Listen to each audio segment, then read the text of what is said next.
नमस्कार, मी संकेत आवटे। मार्केटमध्ये काय परिस्थिती आहे याबद्दल चर्चा आपण अनेक वेळा केली आहे, पण आता इथून पुढे मार्केट एवढ्या फास्ट ग्रो होईल ना की त्याला थांबवणं कठीण जाऊ शकतं। काय रिझन आहे, मार्केटमध्ये काय एवढ्या स्पीडली ग्रोथ होते? गेले कंटिन्युअसली एक महिना झाला आपण याबद्दल चर्चा करतोय की मार्केट फास्ट ग्रो होऊ शकतं। आणि अगेन बँकिंग सेक्टर बद्दल सुद्धा मी तुम्हाला बोललो होतो की बँकिंग सेक्टरमध्ये पॉझिटिव्हिटी यायला सुरू झालेली आहे। बँकिंग सेक्टर बॉटम आउट झालेलं आहे। जे एवढे आपण एक 4-5 महिने कन्सिस्टंटली बँकिंग पासून लांब होतो, आता लांब राहायची गरज नाही। मग बँकिंगच नाही तर असे कोणते सेक्टर आहेत जे पुढे जाऊन जबरदस्त चालू शकतात? कोणकोणत्या स्टॉकमध्ये ट्रॅक्शन आपल्याला पाहायला मिळू शकतं याबद्दल सविस्तर चर्चा आपण करणार आहोत, कारण त्या स्टॉक बरोबर डायरेक्ट गव्हर्नमेंटचं कनेक्शन आहे। गव्हर्नमेंट डायरेक्ट पैसा त्या स्टॉकमध्ये लावतंय असं इनडायरेक्टली तुम्ही म्हणू शकता काही स्टॉक्समध्ये। मग हे कोणते स्टॉक आहेत, कुठल्या स्टॉकवर आपली नजर असायला पाहिजे? कारण गव्हर्नमेंट पैसा लावतोय याचा अर्थ असं नाही की गव्हर्नमेंट खिशातून पैसा देतं त्यांना आणि कर मजा, असं नाही होत। तर ऍक्च्युली PLI स्कीम वगैरे त्यांना दिल्या जातात। त्याचबरोबर काही गव्हर्नमेंटच्या कंपन्या आहेत ज्या गव्हर्नमेंट रिलेटेड ऑर्डर्स घेत असतात आणि गव्हर्नमेंटचीच कामं करत असतात, म्हणून त्यांची फास्ट ग्रोथ होत असते। असे वन बाय वन आपण सेक्टर आणि स्टॉक बघणार आहोत, कारण गव्हर्नमेंटचा मेजर फोकस आहे। आता जर इलेक्शन्स तुम्ही बघितले त्यावरून तुम्हाला अंदाज आला, 2024चा तुम्हाला अंदाज आला, यावरून क्लिअरली इंडिकेट होतं की स्टेबल गव्हर्नमेंट मिळण्याचे चान्सेस जास्त आहेत असं ओपिनियन पोल सांगतात। मी नाही, कारण ते जास्त एक्सपर्ट आहेत आपल्यापेक्षा राजकारणामध्ये। सो यालाच पुढे अनुसरून गव्हर्नमेंटने जे प्लॅन केले, ज्या PLI स्कीम लॉन्च केलेत त्या पुढे एक्झिक्यूट होणार, आणि त्याच जर एक्झिक्यूट झाल्या तर काही असे स्टॉक आणि असे सेक्टर आहेत ज्यांना जबरदस्त फायदा होणार। ते सांगण्याआधी पहिलं चॅनलला सबस्क्राईब करून बेल आयकॉनला प्रेस करा, व्हिडिओला या मॅक्सिमम लोकांपर्यंत पोहोचवा, लाईक करा, कारण प्रत्येकाचा फायदा या व्हिडिओच्या माध्यमातून झाला पाहिजे। पहिलं सेक्टर आहे कॅपिटल गुड्स सेक्टर। आता कॅपिटल गुड्स मध्ये काय होतं हे मी तुम्हाला सांगतो। ऍक्च्युली फायनल प्रोडक्ट जो बनतो तो कॅपिटल गुड्स मध्ये येत नाही। फायनल प्रोडक्ट बनवण्यासाठी ज्या गोष्टींची गरज असते ते कॅपिटल गुड्समध्ये येतात। आता जास्त यामध्ये कन्फ्यूज होण्याची बिलकुल गरज नाही आहे। यामध्ये इक्विपमेंट येतात, वेगवेगळ्या मशिनरीज येतात। आता समजा मला हा माऊस बनवायचा आहे, हा माऊस झाला एंड प्रोडक्ट, पण याच्या आधी याला प्रोसेस करण्यासाठी ज्या मशिनरीज लागतात त्याला म्हणतात कॅपिटल गुड्स। तर कॅपिटल गुड्समध्ये अजून काय काय येतं हे आपण बघू। मशिनरी येतात, टूल्स येतात, इक्विपमेंट्स येतात, आणि मोठमोठ्या हेवी इंडस्ट्रीज येतात, इव्हन बिल्डिंग सुद्धा येतात, सर्व्हिस काही सेक्टर्स येतात, सर्व्हिस सेक्टर रिलेटेड काही कॅपिटल गुडमध्येच कन्सिडर केले जातात। पण यावर गव्हर्नमेंटचं स्पेंडिंग प्रचंड जास्त होणार आहे। कॅपिटल गुड्समध्ये 14 वेगवेगळ्या सेक्टरसाठी सरकारने 26 बिलियन म्हणजेच 2 लाख करोडच्या PLI स्कीमचा प्लॅन अनाउन्स केलेला आहे, ज्यात डिफेन्स आहे, एरोस्पेस आहे, स्पेशालिटी स्टील आहे, इलेक्ट्रॉनिक प्रोडक्ट्स आहेत ज्याच्याबद्दल आपण बऱ्याच वेळा चर्चा केली आहे, ऑटो कॉम्पोनंट्स आहेत, IT हार्डवेअर सुद्धा आता रिसेंटली HP वगैरे सारख्या मोठमोठ्या रिलायन्सने यात उडी घेतलेली आहे। IT हार्डवेअर पण तुम्हाला माहिती आहे इलेक्ट्रॉनिक्समध्ये, जसं तुम्ही म्हणू शकता सेमी कंडक्टर आणि बाकी सगळ्या गोष्टी इलेक्ट्रॉनिक्समध्ये येतात। ऑटो कॉम्पोनंट बद्दल तर बोलायची गरजच नाही, कारण ऑटोमोबाईलवर भयंकर फोकस गव्हर्नमेंटचा आहे। इव्हन टेस्ला सुद्धा भारतात येणार आहे, टेस्ला मॅन्युफॅक्चरिंग भारतात करणार आहे, भारतासाठी स्पेशली काही इलेक्ट्रिक व्हेकल डिझाईन करणार आहे। अशा असंख्य गोष्टी आता सध्या भारतामध्ये होत आहेत आणि यासाठीच 2 लाख करोड रुपयांचं स्पेंडिंग गव्हर्नमेंट करणार आहे। हे सेक्टर 12% कॉन्ट्रीब्यूट आपल्या GDP मध्ये करतं। 2023-24च्या बजेटमध्ये डिफेन्स सेक्टरला 4,32,000 करोडचे बजेट अलाउट केलेलं आहे। म्हणजे विचार करा किती मोठ्या प्रमाणात सरकारचा यावर फोकस आहे। यासाठी आपण पहिला स्टॉक, अगेन कुठल्याही प्रकारे रिकमेंडेशन नाहीये, फक्त आपण स्टॉक बघतोय जे चांगल्या प्रकारे ग्रो होत आहेत, मोमेंटम मध्ये आहेत। पहिला स्टॉक येतो भारत हेवी इलेक्ट्रिकल, BHEL। या स्टॉकच्या डिटेल जर बघितला तर 1 लाख करोड ऑर्डर बुक आता सध्या यांच्याकडे अवेलेबल आहे।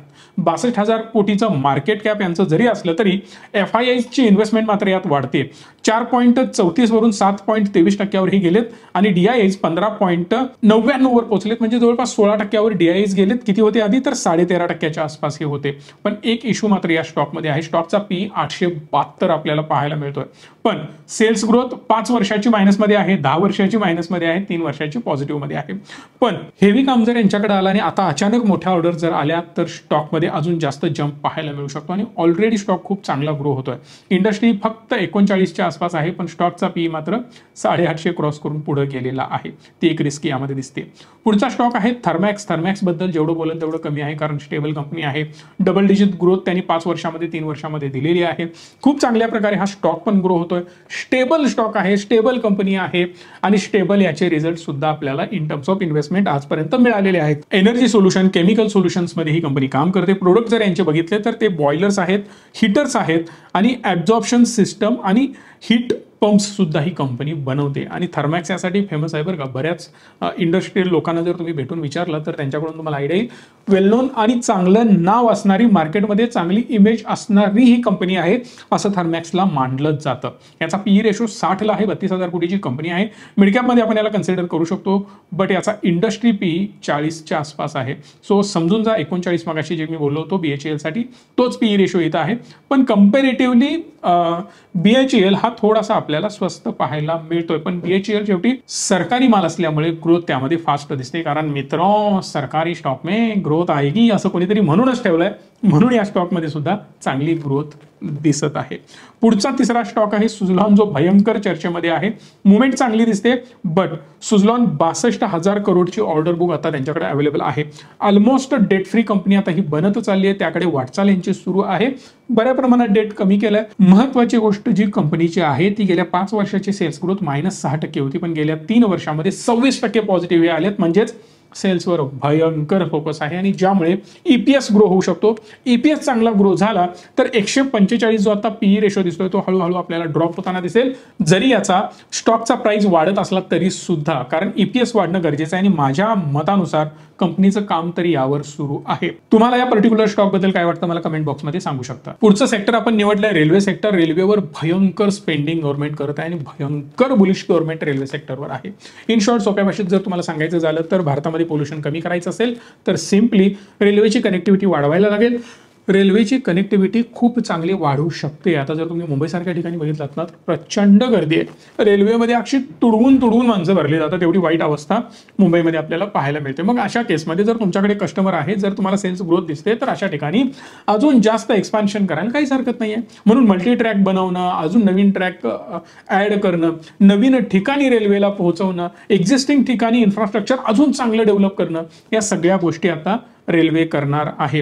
तर 2.4 लाख करोड रुपयांचं बजेट आहे. 3.5 लाख करोडचं रेल्वेच्या प्रोजेक्टसाठी खर्च करण्यात येणार आहे. तर आता नवीन 7 मल्टीट्रॅक प्रोजेक्ट सुद्धा होणार आहेत आणि या प्रोजेक्टसाठी 32,500 करोड रुपयांचं स्पेंडिंग होणार आहे. म्हणजेच रेल्वे धावणार. आता रेल्वे वेगवेगळ्या गोष्टींमध्ये काम करतं बरं का. तुम्हाला वाटेल फक्त ट्रान्सपोर्ट करतं, तर नाही. रेल्वेमध्ये इन्फ्रास्ट्रक्चरचे पण स्टॉक आहेत, रेल्वेमध्ये मॅन्युफॅक्चरिंगचे पण स्टॉक आहेत आणि रेल्वेमध्ये कॅटरिंगचे पण स्टॉक आहेत.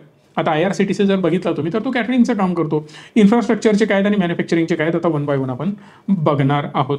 पहिला स्टॉक आहे इरकॉन. इरकॉनला जर तुम्ही बघितलं, इरकॉन इंटरनॅशनल लिमिटेड 16,000 कोटीची जरी कंपनी असली तरी स्टॉक पी फक्त 18 आहे. इंडस्ट्री पी तुम्हाला 22 दिसतो. एवढा जास्त वाढून सुद्धा आपल्याला थोडंसं बजेट फ्रेंडली हा स्टॉक आपण याला मानू शकतो. 5 वर्षाची ग्रोथ याची 20% असली तरी 3 वर्षाची ग्रोथ ऑलमोस्ट 25% आहे. कन्सिस्टंटली परफॉर्म करणारा हा स्टॉक आहे. 1985 पासून हा इंटिग्रेटेड इंजिनिअरिंग आणि कन्स्ट्रक्शन फील्डमध्ये हा काम करतोय. हा मेजर कॉम्प्लेक्स जे इन्फ्रास्ट्रक्चर प्रोजेक्ट असतात, मग ते रेल्वेचे असतील किंवा हायवेचे असतील, यामध्ये हा काम करतो. बाय द वे याचे जर आकडे बघायचे झाले तर 32,500 करोडची ऑर्डर बुक यांच्याकडे आता सध्या अवेलेबल आहे. सोप्या भाषेत जर बघितला ना, 16,000 कोटीची कंपनी आहे आणि यांच्याकडे ऑर्डर बुक 32,000 कोटीची अवेलेबल आहे. म्हणजे मार्केट कॅपपेक्षाही डबल यांच्याकडे ऑलमोस्ट ऑर्डर बुक आहे. FIIs 0.34 वरून डायरेक्ट 4% वर गेलेले आपल्याला पाहायला मिळत आहेत. पुढचा स्टॉक आहे IRFC, Indian railway finance corporation. या स्टॉकला जर तुम्ही बघितलं तर जवळपास 1 लाख कोटी मार्केट कॅप असणारा हा स्टॉक आहे. पीई रेशो 16 आपल्याला पाहायला मिळतो, पण इंडस्ट्री पीई याचा 12 पाहायला मिळतो. म्हणजे इंडस्ट्रीपेक्षा थोडासा जास्त आहे, पण तरी सुद्धा स्टॉकमध्ये जबरदस्त ग्रोथ आहे. 5 वर्षाची सेल्स ग्रोथ 20%, तर 3 वर्षाची सेल्स ग्रोथ 21.2% पाहायला मिळते. म्हणजे जबरदस्त सेल्स ग्रोथ इकडे आपल्याला पाहायला मिळते. एवढंच नाही तर टोटल इंडियन रेल्वेला जो फायनान्स लागतो तो फायनान्स पुरवणारी ही एकमेव कंपनी आहे. म्हणजेच पैसा या कंपनीकडे जबरदस्त आहे आणि याचमुळे या स्टॉकला प्रचंड डिमांड भविष्यात पुढे पाहायला मिळू शकते. पुढचं सेक्टर आपण निवडलंय ते म्हणजे इन्फ्रास्ट्रक्चर सेक्टर. इन्फ्रास्ट्रक्चर बद्दल जास्त बोलायची गरज नाही, कारण तुम्हाला माहिती आहे फ्युचर हे इन्फ्रास्ट्रक्चरवर आहे आणि बऱ्याच व्हिडिओ आपण इन्फ्रास्ट्रक्चरवर बनवलेत की इन्फ्रास्ट्रक्चरमध्ये पुढे जाऊन काय होऊ शकतं. 2030 पर्यंत 7 वर्षात इन्फ्रावरील स्पेंडिंग हे 67 लाख करोडवरून 143 लाख करोडवर जाणार आहे. म्हणजे डबल पेक्षाही जास्त स्पेंडिंग होणार आहे. मग विचार करा कुठल्या लेवलला इन्फ्रास्ट्रक्चर ग्रो होणार आहे. ज्यामध्ये पहिला स्टॉक JSW इन्फ्रास्ट्रक्चर, याचा पीई रेशो आपल्याला 65 पाहायला मिळतो. जवळपास 50,000 कोटीची ही कंपनी आहे. 3 वर्षामध्ये 41% सेल्स ग्रोथ आहे साहेब. खतरनाक. 5 वर्षामध्ये 26% सेल्स ग्रोथ. जी ग्रोथ JSW इन्फ्राची होते ना ती मस्त आहे आणि फास्ट आहे, हे पण आपल्याला मानायला पाहिजे.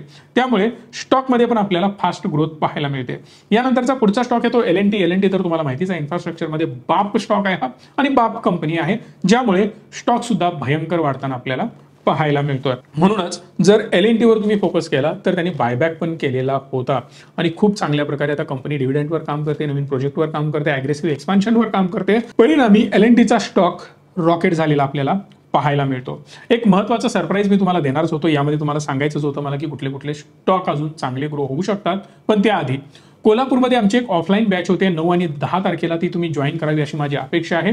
9 आणि 10 डिसेंबरला जर तुम्ही कोल्हापूरची ही बॅच जॉईन केली तर खूप सागऱ्या ऑफर्स तुम्हाला मिळणार आहेत. या नंबरला कॉल करा आणि सविस्तर माहिती घेऊ शकता. सगळ्यात इम्पॉर्टंट गोष्ट, जर तुम्हाला ऑफलाईन येता जमत नसेल तरी ऑनलाईन जॉईन करू शकता याच नंबरला कॉल करून. ऑप्शन्स बाईंग, सेलिंग आणि त्याचबरोबर ॲडव्हान्समध्ये स्कॅल्पिंग कसं करायचं आणि टेक्निकल अनालिसिस कसं करायचं सगळं आम्ही तुम्हाला 1 by 1 बेसिक पासून ॲडव्हान्स पर्यंत शिकवतोय. त्यातच आता जे सरप्राईज मी तुम्हाला देणार होतो एका सेक्टरचा आणि एका वेगवेगळ्या स्टॉकचा अनालिसिस झाल्यानंतर, एक असं नाव अदानी. अदानींचं नाव कोणाबरोबर जोडलं जातं हे तुम्हाला माहितीच आहे. त्यांची जर पुढे चांगली चलती असेल तर अदानींचे 100% होणार आहे. प्रो अदानी गोष्टी सगळ्या आपल्याला पुढे पाहायला मिळू शकतात, कारण हायकोर्टाने सुद्धा अदानींना दिलासा बऱ्या प्रमाणात दिलेला आहे. अजून काही गोष्टी सुरू आहे पण मला माहिती आहे पुढे जाऊन त्याचं काय होणार हे मला बोलायची गरज नाही. सरकारबद्दल बोलायचं झालं तर मोठमोठ्या प्रमाणात एक्सपान्शन करणार हे सुद्धा अदानींनी क्लिअर केलेलं आहे. त्यामुळे पर्टिक्युलरली अदानी स्टॉकमध्ये आपल्याला चांगली ग्रोथ होऊ शकते. त्यांचे रिलेशन्स गव्हर्नमेंट बरोबर कसे आहेत हे सुद्धा तुम्हाला माहिती आहे. म्हणूनच अदानींच्या एकापेक्षा एक स्टॉकमध्ये चांगली पॉझिटिव्ह रॅली आलेली आहे. अदानींबद्दल ऑलरेडी 2-4 व्हिडिओ आपण आधी पडताना बनवले होते, त्यानंतर काही व्हिडिओ बनवले होते. तुम्ही जर त्याला लक्षपूर्वक बघितलं तर तुम्हाला कळेल की मी त्यामध्ये काय बोललो होतो. नो डाऊट अदानींची काम करण्याची पद्धत थोडीशी मला पण खटकते, पण आपल्याला त्याच्याशी देणं घेणं नाही, आपल्याला स्टॉकशी देणं घेणं आहे. म्हणूनच Adani enterprises, port, Ambuja cement आणि अदानी पॉवर यामध्ये पुढे जाऊन चांगली ग्रोथ दिसू शकते, कारण येणाऱ्या पुढच्या 10 वर्षांमध्ये 7 लाख करोडची इन्व्हेस्टमेंट करणार असल्याची अनाउन्समेंट आत्ताच अदानींनी करून टाकलेली आहे. ऑफिशियल अनाउन्समेंट ही आहे. म्हणजे विचार करा काय लेवलला ते आपल्या ग्रुपला घेऊन जाणार आहेत. मग इन्फ्रा असेल, एअरपोर्ट असेल, पॉवर असेल किंवा पोर्ट असेल, या 4ही सेक्टरमध्ये हाय कॅपिटल इंटेन्सिव्ह बिझनेस आहे. त्यामुळे पैशाशिवाय इकडे काहीच चालत नाही. म्हणून अदानी साहेब मेजरली पैसा आता यामध्ये पोर करण्याचा प्रयत्न करत आहेत. तुम्हाला अदानी ग्रुपबद्दल काय वाटतं मला कमेंट बॉक्समध्ये सांगा. हा व्हिडिओ आवडला असेल तर मॅक्सिमम लोकांपर्यंत पोहोचवा, कारण सगळ्यांना हे समजलं पाहिजे. या व्हिडिओला तुम्ही प्रत्येक ग्रुपमध्ये सोशल मीडियावर शेअर कराल अशी माझी अपेक्षा आहे. धन्यवाद. Stay tune and stay positive.